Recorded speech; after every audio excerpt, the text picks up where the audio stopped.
Hey everyone, I am Dr. Roshan. I am a junior resident in pathology from Medical College, Kozhikode, and the topic is Schwannoma. So, Schwannoma is a benign nerve sheath tumor, and it is seen in almost all age groups, but it is most common in a 20 to 50 year that range of ages. That is when it is most commonly seen. And in most cases of Schwannoma, we can see an inactivating mutation of NF2 gene, which is located on chromosome 22. And this gene is normally responsible for the production of the protein myelin. So when there is an inactivating mutation, this protein won't be produced. Now coming to the gross pathology or the gross pathology of the Schwannoma. It can have two two gross appearances, you can say, if it occurs in a small nerve or a large nerve. If it occurs in a small nerve, the lesion is usually fusiform in shape, but like in this case it is a large nerve. If such a lesion occurs, or if Schwannoma is seen in a large nerve, it is usually eccentric lesion. So this is a very classic example of Schwannoma in a large nerve, and this is our own specimen. And the ends, you can see the ends of the nerve from which this lesion has arose from. And normally they just enucleate the specimen. They don't they preserve the nerve, but in this case for some reason that I don't know, they have decided to resect the whole lesion along with the nerve ends. So this is the nerve end that you can see clearly, and this is the lesion, and you can see that the nerve is compressed here. See, this is the nerve going there. Peripherally the nerve is compressed. This lesion, it arises from the Schwann cell, but this lesion does not invade into the nerve, into the parent nerve. That nerve is preserved, but it can compress the nerve. So we can see a very good eccentric, or very clearly seen an eccentric lesion arising in the nerve and compressing it. And the fact about Schwannoma is it is always encapsulated, that is, it has a fibrous capsule. And if you look at the other nerve sheath tumor, that is neurofibroma, it doesn't have a capsule. So Schwannomas are always capsulated. Now we'll go to the microscopy. So if you look at this, this is the lesion, this is a capsule, this is the lowest power. This is the capsule. The capsule is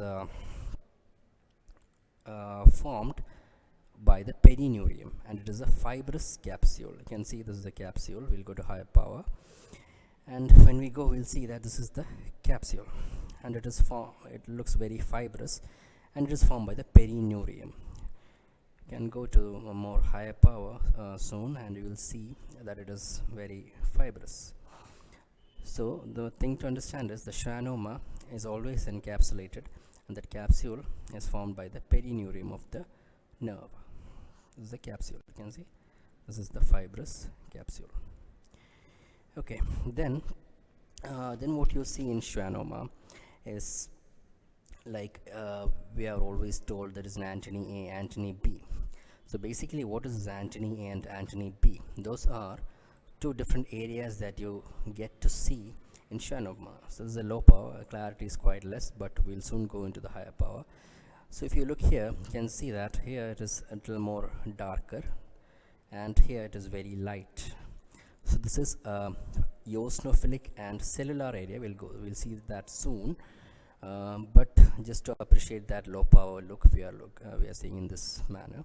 So here it is comparatively low cellularity, and here it is more cellular. That is what antony A is, the eosinophilic and cellular, and the antony B is wait 1 minute.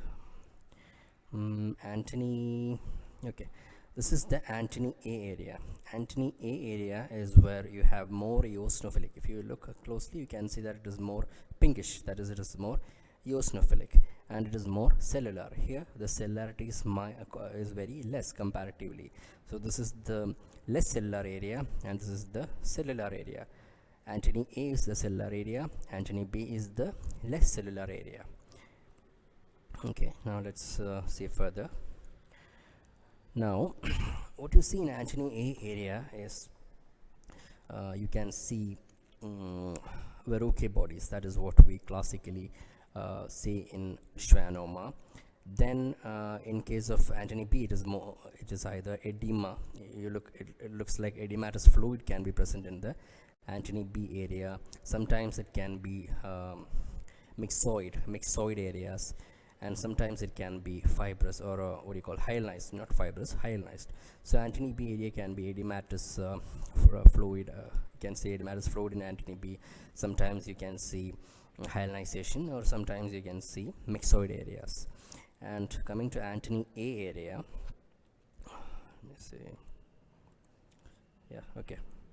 So this is the Antony A area. If you look, you can see that this is quite cellular, and it is very eosinophilic. That is, it is very pinkish compared to the Antony B area. So this is the eosinophilic and highly cellular area. And if you look closely, you can see that this nuclei, they are kind of undulating or wavy. If you look at the waves of a sea or ocean, that is how the nucleus is. It is wavy. That is a characteristic of neural lesions or Schwann cell differentiation. So the nuclei or the lesion is composed of spindle cells. That is, the spindle cell means that it has an elongated nucleus, and that is it. As the length of the nucleus is twice the breadth of the nucleus. So it is composed of spindle cells, and most of them have this wavy nuclear feature. So that is what makes it a Schwann cell differentiation. Then what we want to see is the Verrucay bodies. Let me see where it is. Verrucay bodies.